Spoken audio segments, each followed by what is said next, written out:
राजा जनक ने एक धनुष यज्ञ किया और ये धनुष यज्ञ आप रामायण के अलावा, रामलीला के अलावा आप कहीं नहीं देखेंगे। हमारे यहाँ पर बहुत बड़े बड़े विद्वान आचार्य बैठे हुए हैं। क्या राकेश तिवारी जी, आपने कभी धनुष यज्ञ करवाया? राम कथा में किया होगा। हमारे मनोहर जी बैठे हैं, इन्होंने वो रामलीला में किया होगा। लेकिन कोई यज्ञ वालों ने इकट्ठा चंदा करके कहा कि धनुष यज्ञ कर दो महाराज, यहाँ पर हवन करो, कोई देवता है। और राजा जनक ने अपने जीवन में केवल 2 यज्ञ किए। एक यज्ञ किया ज्ञान यज्ञ, जिस ज्ञान यज्ञ के माध्यम से उन्होंने याज्ञवल्क्य जैसे ज्ञानी को निकाल करके सामने प्रस्तुत कर दिया। और दूसरे यज्ञ के माध्यम से उन्होंने भगवान को तलाशा। अगर यदि कोई ज्ञानी है तो ज्ञानी का मूल कर्तव्य यह है कि संसार में छुपे हुए परमात्मा को प्रकट करके, जो दुनिया को नहीं दिख रहा है, उसको अपने प्रवचनों के माध्यम से या अपने कर्तव्य के माध्यम से प्रकट कर दे और दुनिया को दिखा दे। उसी का नाम ज्ञानी है। राजा जनक ज्ञानी है। राजा जनक ने धनुष यज्ञ की बात क्यों सोची? क्योंकि उनकी 5 वर्ष की लाडली बेटी किशोरी सीता,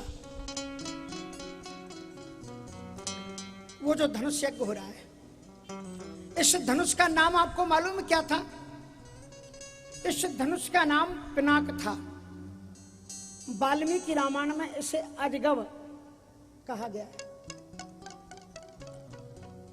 और इसलिए भगवान शंकर जी का नाम है पिनाक पाणी, क्योंकि पिनाक नाम के धनुष को वो अपने पाणी मानी हाथ में रखते हैं, इसलिए पिनाक पाणी।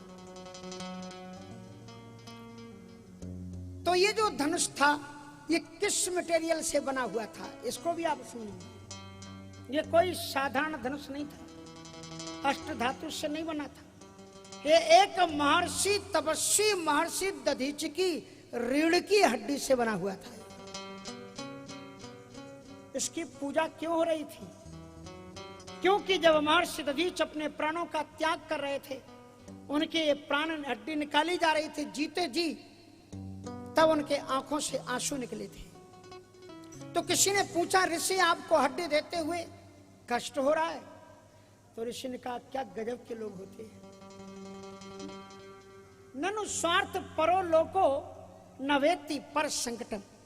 स्वार्थ में डूबा हुआ व्यक्ति दूसरे के कष्ट को नहीं जानता। इंद्र अपने स्वार्थ में डूबा हुआ है। भगवान ने कहा महर्षि दधीच की रीढ़ की, और ये हमसे पूछ रहा कष्ट हो रहा है। एक तो तुम मारो, तुम्हारा दर्द तो नहीं हो रहा है, ये भी कोई बात। तो महर्षि दधीच ने रोते हुए कहा कि मुझे इस बात का दर्द नहीं हो रहा है कि मेरे प्राण जा रहे हैं, मुझे दर्द इस बात का हो रहा है, बड़े भाग्यमान स्तन पावा। मैंने जीवन में सोचा था कि इसी जीवन में मैं ऐसी उपासना, ऐसे सत्कर्म करूंगा कि भगवान को प्राप्त कर लूंगा, लेकिन अब ये मेरा शरीर छूट रहा है, मैं भगवान को प्राप्त नहीं कर पाया। इसलिए जीवन को संभल संभल करके चलना चाहिए।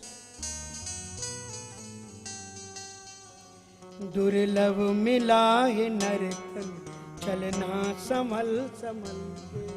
दुर्लभ मिला है नरतन, चलना संभल संभल के।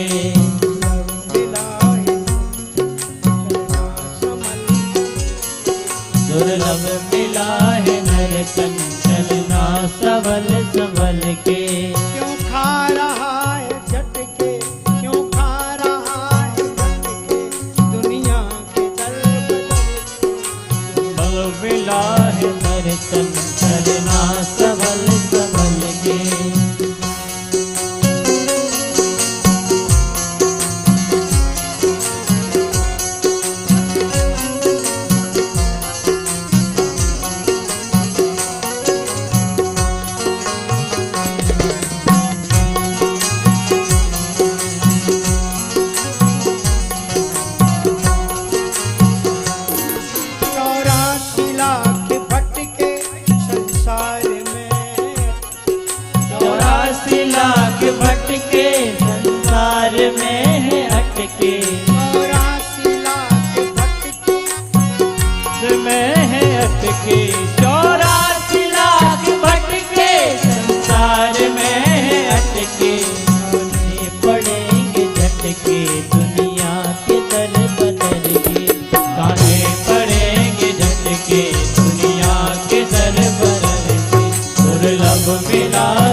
तल बदल से दुर्लभ मिला है दर्शन चलना सबल सबल के।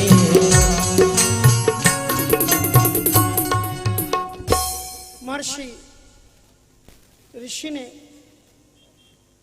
दधीच ने आंखों में आंसू भर करके कहा, मैं चाहता था इसी जीवन में ईश्वर का दर्शन हो जाए, लेकिन अब ये तो शरीर छूट रहा है। उसी समय आकाशवाणी हुई, ऋषि परिहित लागे तजहि जे देही और संतत संत प्रशंस।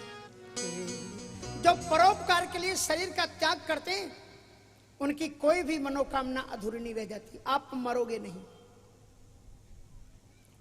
इस धनुष को जो बनाया जाएगा, बीच में जो जोड़ा जाएगा, आपकी नासिका की हड्डी लगाई जाएगी और उसी में आपके प्राण अटके हुए रहेंगे। जब खुद रघुनंदन श्री राम जी आकर के स्पर्श करेंगे, इसको तोड़ेंगे और आपके प्राणों को अपने आप में आत्मसात कर लेंगे, आपका उद्धार हो जाएगा।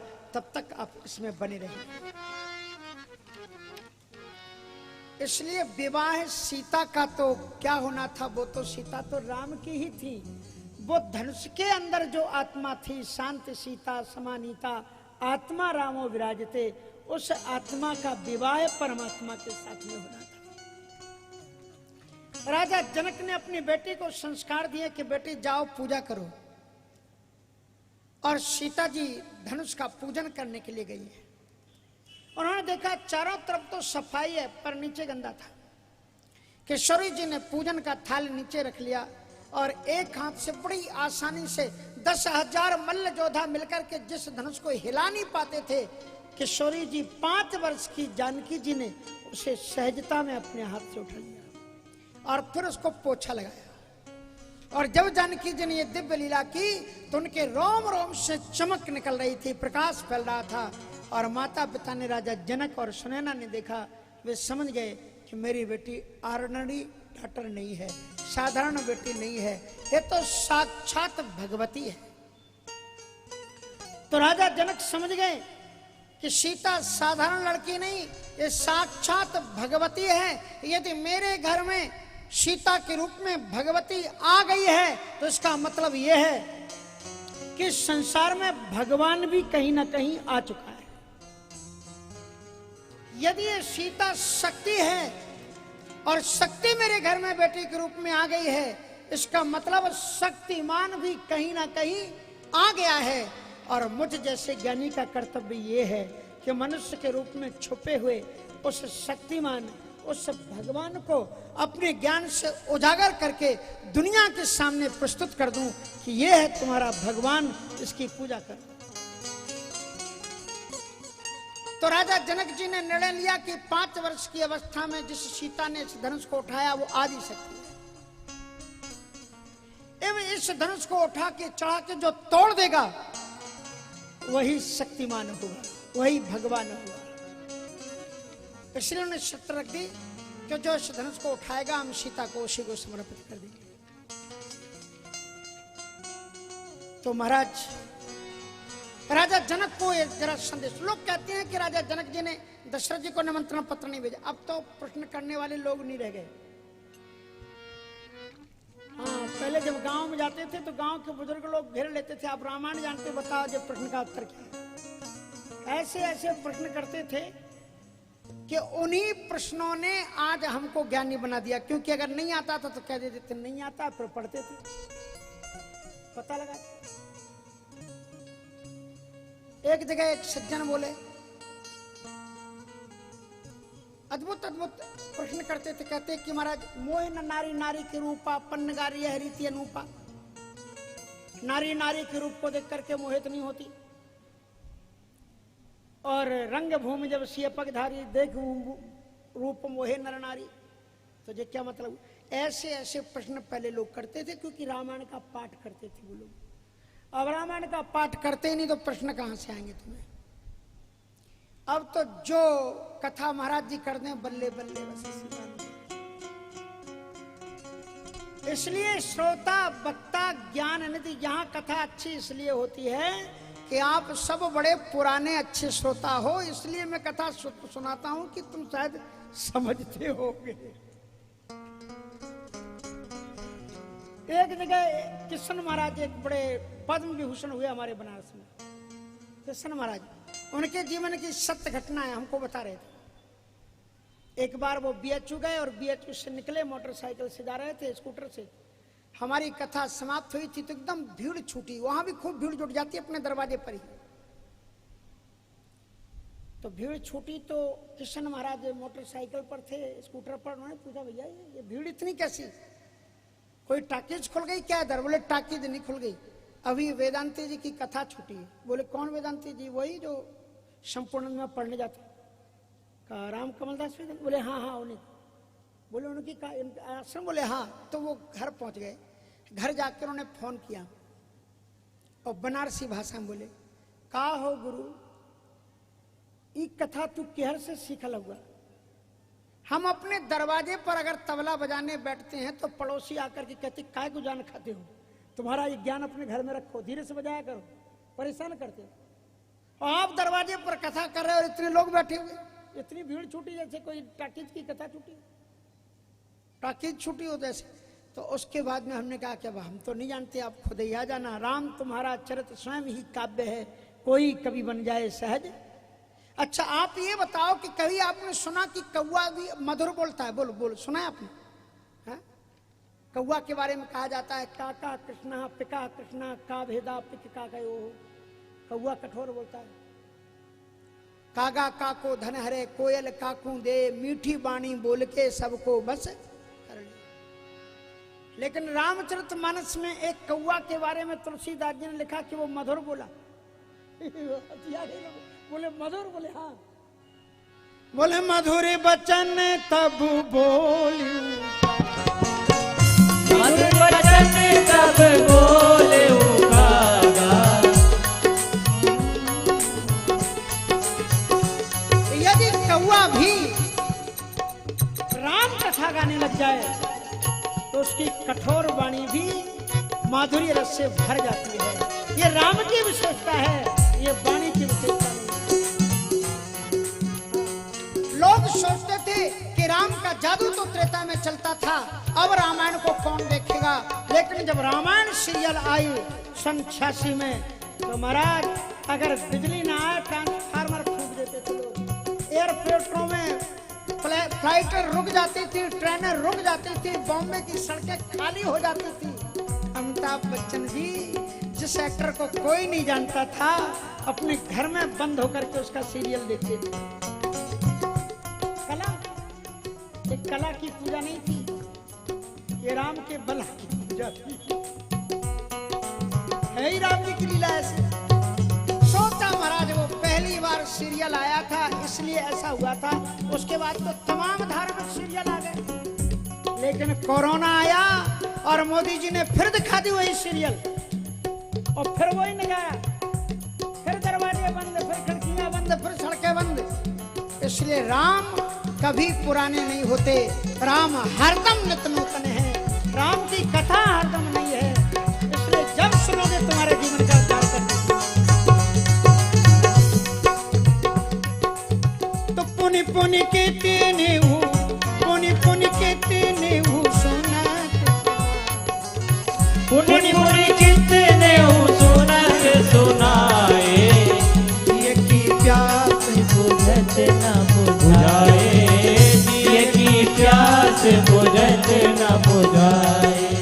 सीताराम चरित अति पावन, सीताराम चरित अति पावन, मधुर मन अति मन भावन, मधुर रस और अति मन भावन।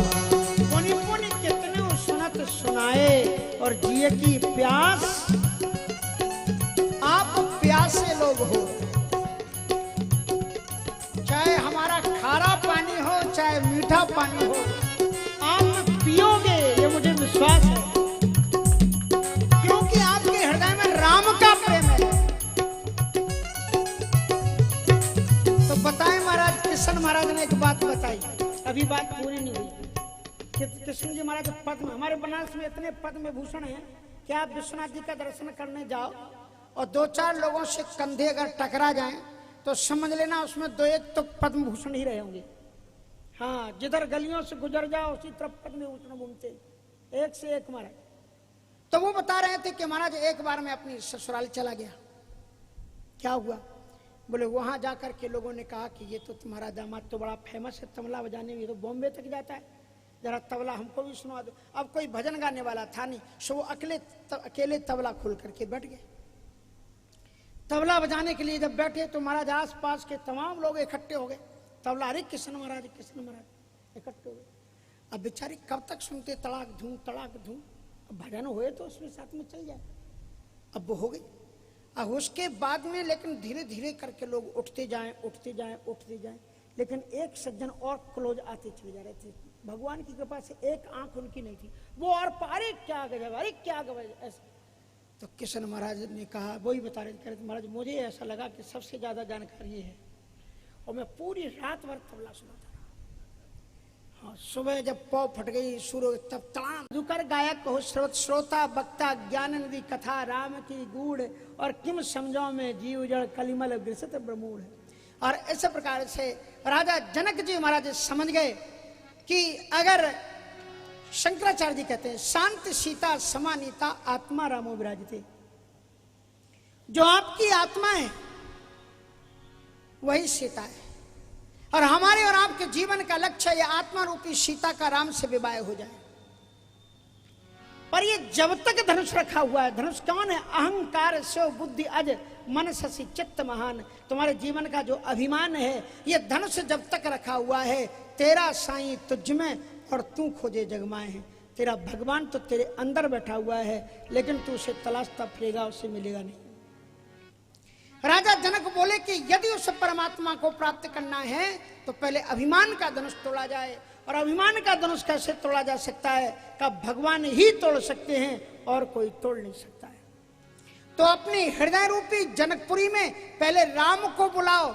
और how can you call the God in your life? परमात्मा को कैसे बुला सकते हो? वाई प्लेइंग घंटी बजा करके।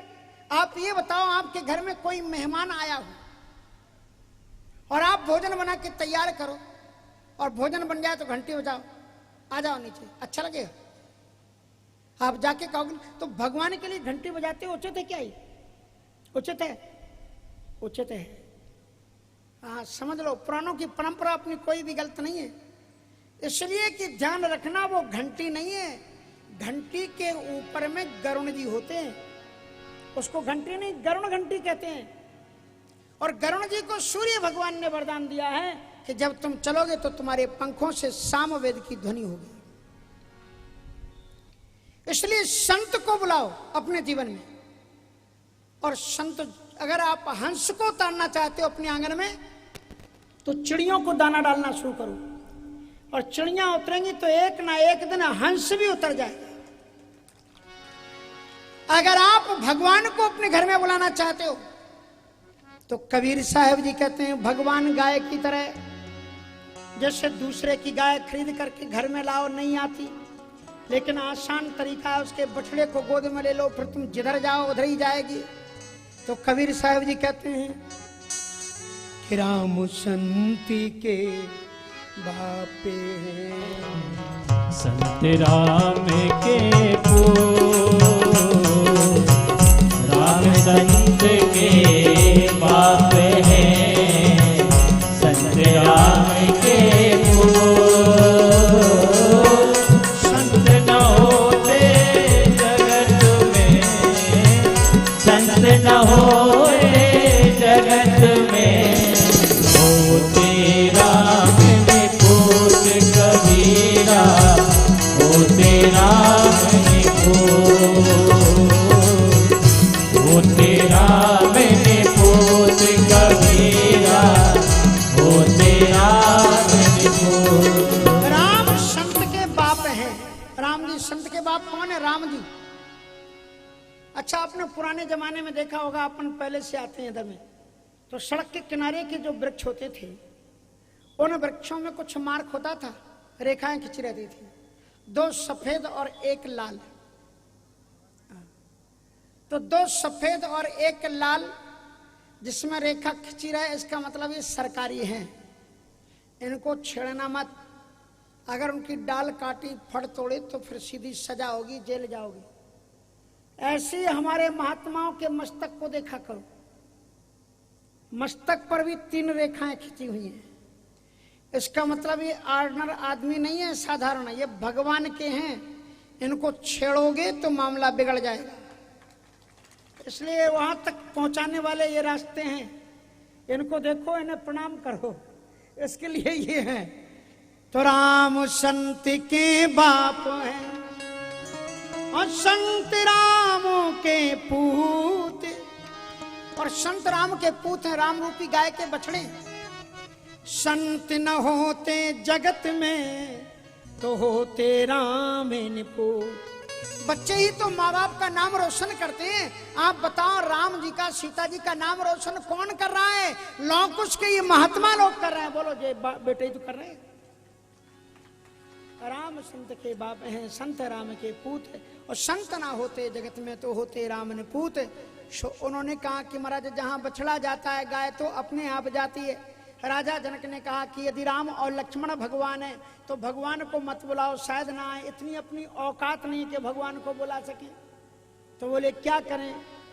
कहा कि संत को बुलाओ, और अगर महान संत को पाना है तो जो भी साधारण संत मिले उसे भी प्रणाम करो, नमस्कार करो, छोटे भी संत की पूजा करो और अपने घर में बुलाओ।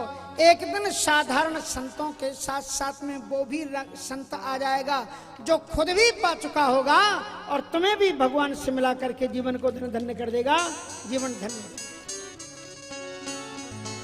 शाम तेरे मिलेंगे सत्संग ही बहाना है, शाम तेरे मिलने का सत्संग ही बहाना है। दुनिया वाले क्या जाने, ओ दुनिया वाले क्या जाने, मेरा रिश्ता पुराना है, शाम तेरे मिलने का।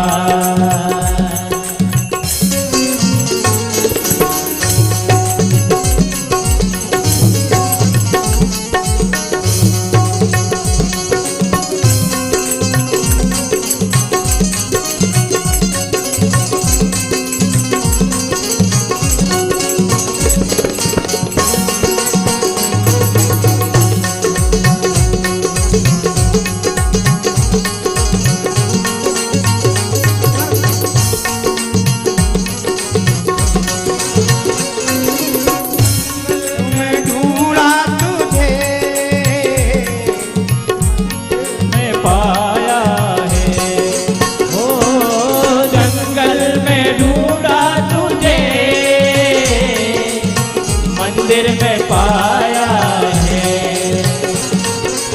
जंगल में ढूंढा तुझे, मंदिर में पाया है, जंगल में ढूंढा तुझे,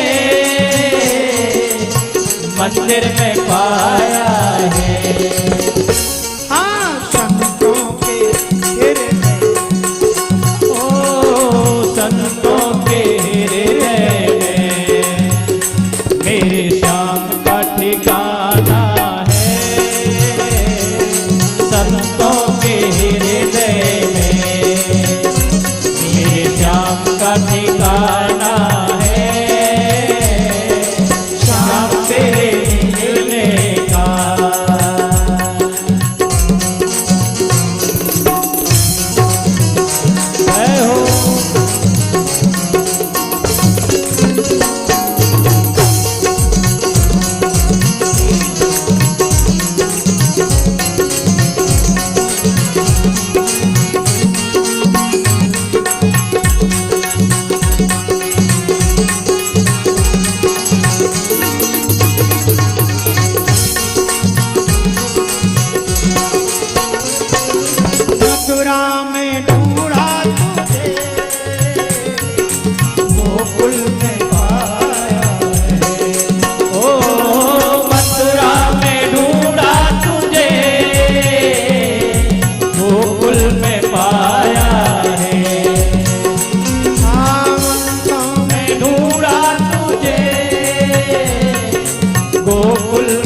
मेरे श्याम का ठिकाना है, श्याम तेरे मिलने का।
मेरे श्याम का ठिकाना है, प्रेम की नदियों में।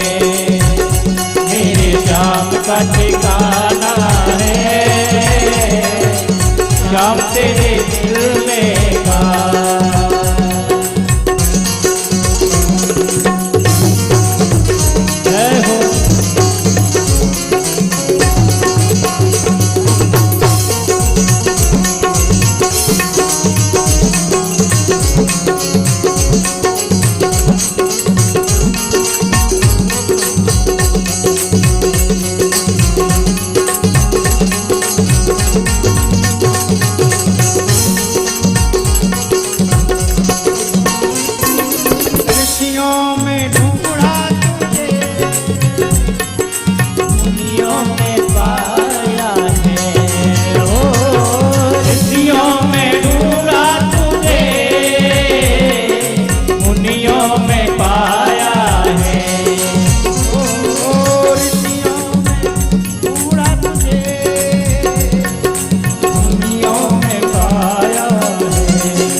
इसलिए सत्संगति कथा किन्न करोति पुंसाम। राजा जनक ने दुनिया को यह बताया कि जीवन में जो अभिमान का धनुष है वो जब टूट जाएगा तो तुम्हारे राम और आत्मा का मिलन हो जाएगा। और ये अभिमान संतों की कृपा से ही टूट सकता है। जीवन में तुम्हारे अगर संत कोई ला सकता है तो एक संत, भगवान को कोई ला सकता है तो एक संत ही ला सकता है। जानते हैं कि राम लक्ष्मण दशरथ जी के राजकुमार हैं। उन्होंने ना तो दशरथ के पास में निमंत्रण भेजा क्योंकि वे जानते हैं वो इस दुनिया में बने हुए उनके बाप, लेकिन भगवान का कोई बाप हो नहीं सकता, भगवान का बेटा हो सकता है। इसलिए उन्होंने दशरथ जी के पास निमंत्रण नहीं भेजा, राम लक्ष्मण के पास भी निमंत्रण नहीं भेजा। उन्होंने विश्वामित्र के संत को बुलाया और वो संत खुश हो गया उस निमंत्रण को सुनकर के कि महाराज हे राम, आपके आने से हमारा भी सम्मान बढ़ गया। अगर संतों का सम्मान हो तो संतों को विनम्र हो जाना चाहिए, क्योंकि उनका सम्मान नहीं है। वो जिन भगवान का भजन करते हैं उनको लोग सम्मान देते हैं। लोग सोचते हैं हमें सम्मान मिल रहा है, इसलिए संतों में भी विनम्रता बनी रहनी चाहिए।